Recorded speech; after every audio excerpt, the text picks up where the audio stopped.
Waktunya bersaat teduh dengan Tuhan melalui bacaan Alkitab satu pasal sehari dalam kitab Sejarah Bangsa Yahudi, bahagian 6, seri yang kedua, kitab 2 Tawarik, pasal 25, Raja Amazia.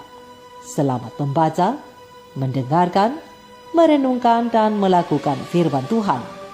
Kiranya Roh Kudus senantiasa menuntunmu dalam memahami sabdanya dan memampukanmu menjadi pelaku firman.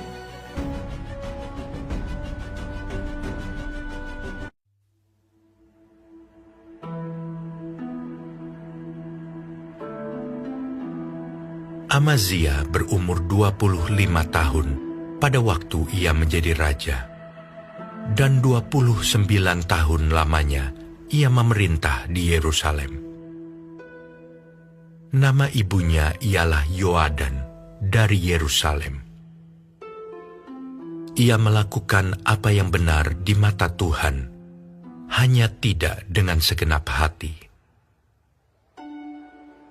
Segera sesudah kuasa kerajaan itu kokoh di tangannya, dibunuhnyalah pegawai-pegawainya yang telah membunuh raja, yaitu ayahnya. Tetapi anak-anak mereka tidak dihukum mati olehnya, melainkan ia bertindak sesuai dengan apa yang tertulis dalam Taurat, yakni kitab Musa, di mana Tuhan telah memberi perintah. Janganlah ayah mati karena anaknya. Janganlah juga anak mati karena ayahnya. Melainkan setiap orang harus mati karena dosanya sendiri.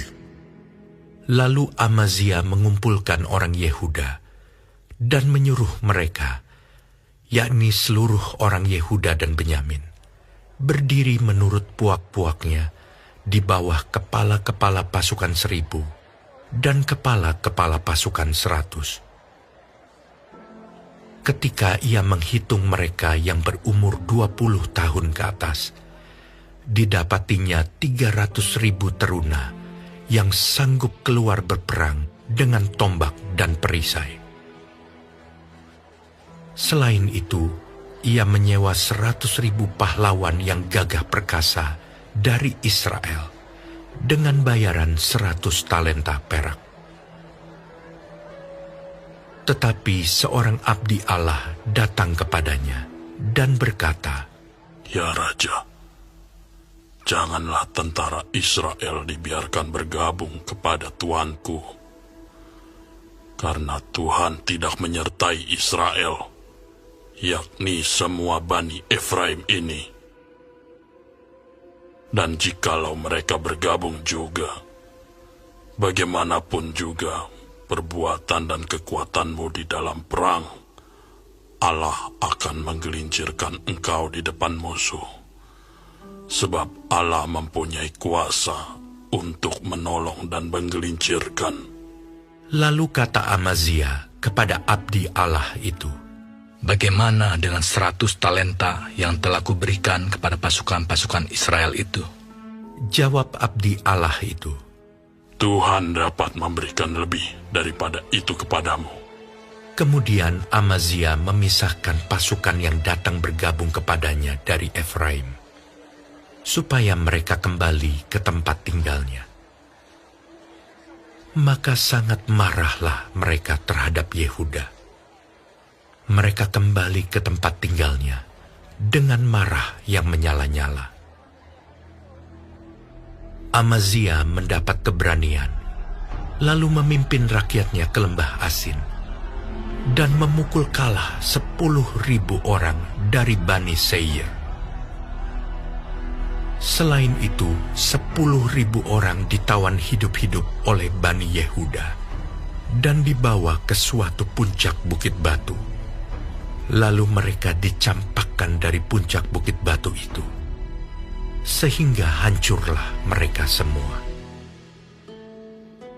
Tetapi orang-orang dari pasukan yang dipulangkan Amazia dan yang tidak diperbolehkan ikut berperang dengan dia, menyerbu kota-kota di Yehuda dari jurusan Samaria sampai ke Bet-Horon, dan menewaskan 3.000 orang penduduknya, dan merampas banyak jarahan. Ketika Amazia kembali, setelah mengalahkan orang-orang Edom itu, ia mendirikan para allah Bani Zair yang dibawanya pulang sebagai allahnya. Ia sujud menyembah kepada allah-allah itu dan membakar korban untuk mereka. Maka bangkitlah murka Tuhan terhadap Amazia. Ia menyuruh seorang nabi kepadanya yang berkata, "Mengapa engkau mencari Allah sesuatu bangsa yang tidak dapat melepaskan bangsanya sendiri dari tanganmu?" Waktu nabi sedang berbicara, berkatalah Amazia kepadanya, Apakah kami telah mengangkat engkau menjadi penasihat raja? Diamlah. Apakah engkau mau dibunuh? Lalu diamlah nabi itu setelah berkata, Sekarang aku tahu bahwa Allah telah menentukan akan membinasakan engkau, karena engkau telah berbuat hal ini dan tidak mendengarkan nasihatku. Kemudian Amazia Raja Yehuda mengadakan perundingan, lalu menyuruh orang kepada Yoas bin Yoahas bin Yehu, Raja Israel, mengatakan, Mari kita mengadu tenaga. Tetapi Yoas Raja Israel menyuruh orang kepada Amazia Raja Yehuda, mengatakan, Onak yang di Gunung Libanon mengirim pesan kepada pohon aras yang di Gunung Libanon. Bunyinya, berikanlah anakmu perempuan kepada anakku laki-laki menjadi istrinya. Tetapi binatang-binatang hutan yang ada di Gunung Libanon itu berjalan lewat dari sana lalu menginjak onak itu. Pikirmu, engkau sudah mengalahkan Edom. Sebab itu hatimu mengangkat-angkat dirimu untuk mendapat kehormatan. Sekarang tinggal saja di rumah. Untuk apa engkau menantang malapetaka? Sehingga engkau jatuh dan Yehuda bersama-sama engkau. Tetapi Amazia tidak mau mendengarkan. Sebab hal itu telah ditetapkan Allah yang hendak menyerahkan mereka ke dalam tangan Yoas, karena mereka telah mencari Allah orang Edom. Sebab itu majulah Yoas, Raja Israel, lalu mengadu tenagalah mereka. Ia dan Amazia, Raja Yehuda, di Bet-Semes yang termasuk wilayah Yehuda. Yehuda terpukul kalah oleh Israel, sehingga masing-masing lari ke kemahnya. Yoas, Raja Israel, menangkap Amazia, Raja Yehuda, anak Yoas bin Yoahas, di Bet-Semes. Lalu Yoas membawa dia ke Yerusalem. Ia membongkar tembok Yerusalem dari pintu gerbang Efraim sampai ke pintu gerbang sudut, 400 hasta panjangnya. Sesudah itu, ia mengambil segala emas dan perak, dan segala perkakas yang terdapat dalam rumah Allah, dan yang berada di bawah pengawasan keluarga Obed-Edom, juga perbendaharaan istana raja, dan orang-orang sandera. Kemudian pulanglah ia ke Samaria. Amazia bin Yoas, Raja Yehuda, masih hidup 15 tahun lamanya sesudah Yoas bin Yoahas, Raja Israel, mati. Selebihnya dari riwayat Amazia, dari awal sampai akhir, bukankah semuanya itu tertulis dalam kitab Raja-Raja Yehuda dan Israel? Sejak Amazia menjauhi Tuhan, orang mengadakan persepakatan melawan dia di Yerusalem, Sebab itu, larilah ia ke Lakis. Tetapi mereka menyuruh mengejar dia ke Lakis. Lalu dibunuhlah ia di sana. Ia diangkut dengan kuda, lalu dikuburkan di samping nenek moyangnya di kota Daud.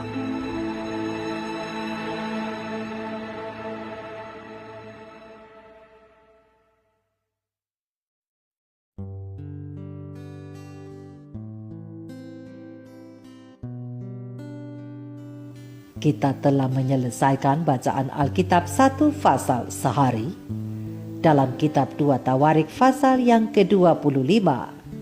Sedikit perenungan melalui fasal ini tentang hati yang mendua. Amazia melakukan apa yang benar di mata Tuhan, hanya tidak dengan segenap hati. Terang besar Alkitab 2 Tawarik 25 ayat 3. Amazia masih terjerat dalam lingkaran dendam kesumat, yakni membalas kematian orang tuanya. Meski masih tergolong muda saat diangkat menjadi raja, Amazia termasuk raja yang cerdik. Secara perlahan-lahan ia menyusun strategi dan mengukuhkan tahtanya, dan setelah tahtanya itu menjadi kuat, barulah Amazia membunuh para pegawai istana yang telah membunuh ayahnya. Hanya saja anak-anak mereka tidak dibunuh olehnya sesuai dengan hukum Musa, di mana Tuhan telah memberi perintah, janganlah ayah mati karena anaknya, janganlah juga anak mati karena ayahnya, melainkan setiap orang harus mati karena dosanya sendiri. Terang besar Alkitab 2 Tawarik 25 ayat 3 dan 4. Dalam hal ini, kita melihat Amazia masih menghormati hukum Musa sebagai perintah Allah yang harus dipatuhi oleh bangsa Israel.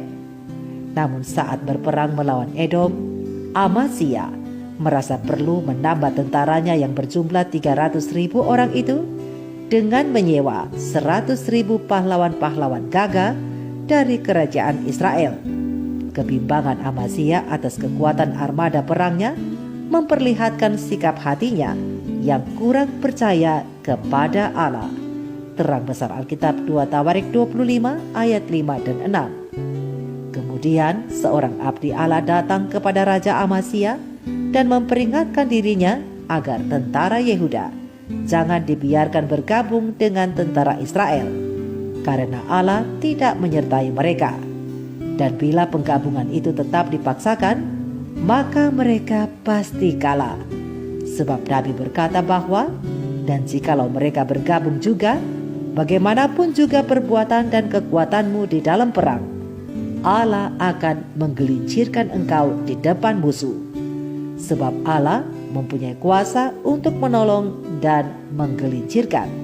Terang besar Alkitab 2 Tawarik 25 ayat 8. Amazia mencoba mencari alasan dengan berkata tentang upah 100 talenta yang telah ia berikan kepada pahlawan-pahlawan Israel itu, tetapi Nabi menjawabnya bahwa Tuhan dapat memberikan lebih dari itu kepadanya. Amazia akhirnya mendengarkan nasihat Nabi itu, dan Allah memberikan berkat pertolongan dari kemurahan hatinya, dan Amazia memperoleh kemenangan besar atas Edom. Terang besar Alkitab 2 Tawarik 25 ayat 7 sampai 12. Namun, kemenangan itu akhirnya dinodai oleh keberdosaan Amazia dalam hal penyembahan berhala dan kesombongannya yang telah dengan berani menolak nasihat dan membentak Nabi Allah. Terang besar Alkitab 2 Tawarik 25 ayat 14 sampai 16. Dan sebagai balasannya, Tuhan menyerahkan Amazia ke tangan Yoas, raja Israel. Terang besar Alkitab 2 Tawarik 25 ayat 17 sampai 24. Saudara dan saudariku, Tuhan sangat tidak senang dengan orang-orang yang melakukan segala sesuatu dengan setengah hati, terlebih-lebih dalam hal ibadah dan pelayanan. Mungkin kita terlihat oleh mata tampak berapi-api dalam melayani Tuhan, Tapi jika hati kita mendua dan tidak dilakukan dengan segenap hati, maka hal ini tidak berkenan di hati Tuhan, sama seperti halnya apa yang telah dilakukan oleh Raja Amazia. Hidup takut akan Tuhan harus dilakukan dengan sepenuh hati, jiwa, dan akal budi. Terang besar Alkitab Ulangan 6 ayat 5. Dan bagi mereka yang hanya suam-suam kuku, tidak dingin bahkan tidak juga panas, akan dimuntahkan dari mulut Allah. Terang besar Alkitab Wahyu 3 ayat 16. Hal ini jelas terlihat dalam tindakan Amazia yang mendua hati antara mentaati Tuhan dan menyiapkan alternatif cadangan apabila terjadi kegagalan. Keyakinan yang teguh tidak ada di dalam hatinya. Di satu sisi Amazia masih percaya kepada Tuhan, namun di sisi yang lain ia menyembah kepada berhala juga. Dan akhirnya Amazia ditolak oleh Tuhan. Zaman sekarang ini pun banyak orang Kristen yang secara lahiriah beribadah kepada Tuhan. Mereka seperti sibuk melayani pekerjaan Tuhan, tetapi ternyata di sisi yang lain mereka tetap menjalin persahabatan dengan dunia dan enggan memisahkan diri darinya. Sikap yang demikian memilukan hati Tuhan. Untuk hal ini Yakobus memperingatkan, "Hai kamu, orang-orang yang tidak setia, tidakkah kamu tahu bahwa persahabatan dengan dunia adalah permusuhan dengan Allah? Jadi, barang siapa hendak menjadi sahabat dunia ini, ia menjadikan dirinya musuh Allah." Terang besar Alkitab Yakobus 4 ayat 4. Saudara dan saudariku, sebagai anak-anak Tuhan, kita tidak hanya dituntut untuk mengasihi Tuhan dengan segenap hati, tetapi juga dipanggil untuk beribadah dan melayani Dia dengan segenap jiwa dan juga dengan segenap kekuatan. Jangan sampai kita terbawa oleh arus dunia ini yang silau dengan tawaran-tawarannya yang begitu menawan dan menggiurkan serta menjanjikan kenikmatan. Kilauan dunia inilah yang acap kali menawan hati kita dan mengalihkan perhatian kita dari kehidupan ibadah yang benar. Akhirnya, ibadah dan pelayanan yang kita lakukan hanya sebatas formalitas dan rutinitas belaka. Jika demikian, benarlah nubuat Nabi Yesaya tentang kita demikian. Bangsa ini memuliakan aku dengan bibirnya, padahal hatinya jauh daripadaku. Percuma mereka beribadah kepadaku. Terang besar Alkitab Matius 15 ayat 8 sampai 9. Padahal firman Tuhan dengan tegas berkata bahwa janganlah engkau sujud menyembah kepada Allah lain, karena Tuhan yang namanya cemburuan adalah Allah yang cemburu. Terang besar Alkitab Keluaran 34 ayat 14. Kita harus dengan tegas memposisikan keberadaan kita pada jalurnya Tuhan. Jika tidak, maka kita akan berada pada jalur setan yang mencelakakan dan membinasakan. Dan itu tandanya kita tidak dingin dan tidak panas alias suam-suam kuku. Allah tidak suka kepada orang yang tidak tegas dalam mengiring Dia. Tentu kita semua sangat mengerti bagaimana banyak orang Kristen yang tidak tegas dalam memposisikan dirinya sebagai anak-anak Tuhan. Mereka seperti berada di jalur yang tanggung. Namun mereka berpikir bahwa dengan ini mereka akan dapat memperoleh keuntungan. Oleh sebab itu, janganlah heran bila ada orang Kristen yang masih suka dengan perkara-perkara duniawi, sementara keesokan harinya mereka harus berpakaian rapi untuk melayani sebagai pelayan-pelayan di gereja. Prinsip ini pula yang dianut oleh Amazia. Ia hampir saja menjadi raja yang sempurna, namun sayang, Alkitab berkata bahwa dia tidak dengan segenap hati mengiring Tuhan. Saudara dan saudariku, renungkanlah ini dan camkanlah bahwa menjadi murid Kristus berarti kita harus berani berpegang pada prinsip hidup Kristen yang benar. Artinya, dengan tegas kita tahu di mana posisi kita sebagai orang Kristen yang sejati. agar kita menjadi orang-orang Kristen yang bercahaya bagi kemuliaan Tuhan.